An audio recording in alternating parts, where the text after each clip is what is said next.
آخر میں ایک بات عرض کر دوں، آپ کے علم میں یہ کرکٹ والے جو امریکہ سے ہار گئے اور انڈیا سے ہار گئے، اور ان میں سے ایک ایک کو لاکھوں روپیہ، 30 لاکھ 40 لاکھ 45 لاکھ روپیہ ان کو تنخواہ دی جاتی ہے، یہ کہاں سے دی جاتی ہے؟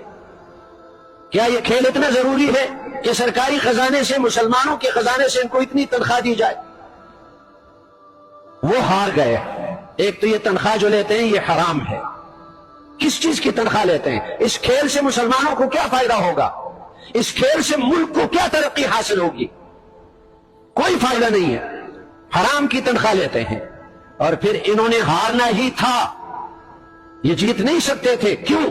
اس لیے کہ ان کھلاڑیوں نے یہود سے کروڑوں روپیہ وصول کر کے یہود کا، پیپسی کا لوگو اپنے شرٹ اور اپنے پینٹ پر لگایا۔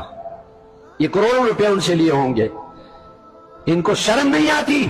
ادھر فلسطین میں ہزاروں بچے یہود کے ہاتھ سے شہید ہو رہے ہیں، ہزاروں عورتیں یہود کے ہاتھ سے شہید ہو رہی ہیں، ہزاروں مرد شہید ہو رہے ہیں اور بھوک سے مر رہے ہیں، کھانا پینا ان کو نہیں پہنچتا، دوائی نہیں پہنچتی، اور ان بے غیرتوں نے پیپسی کے لوگو اپنے شرٹ پر لگائے ہیں، اپنے پتلون پر۔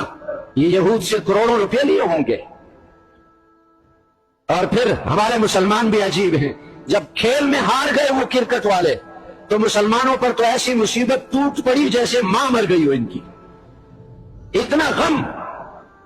اللہ کے بندو، نماز کے چھوٹنے پر تمہیں غم نہیں ہے، روزہ کے چھوٹنے پر تمہیں غم نہیں ہے، سود کے کھانے پر تمہیں غم نہیں ہے، رشوت کے کھانے پر تمہیں غم نہیں ہے، حرام خوری پر تمہیں غم نہیں ہے، پر کرکٹ میں ہارنے پر غم ہے۔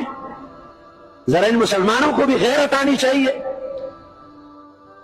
اور میں قسم سے کہتا ہوں، اگر پورے پاکستان والوں کو نمازوں کے چھوٹنے پر اتنا غم ہو جائے کہ جو اس کرکٹ کے ہارنے پر جو غم ہوا اس کا 100واں حصہ غم بھی اگر ہو جائے تو مسلمان ترقی کر لیں گے، ملک کامیاب ہو جائے گا۔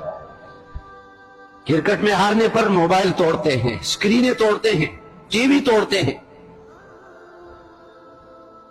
ذرا مسلمانوں کو بھی ہوش سے کام لینا چاہیے۔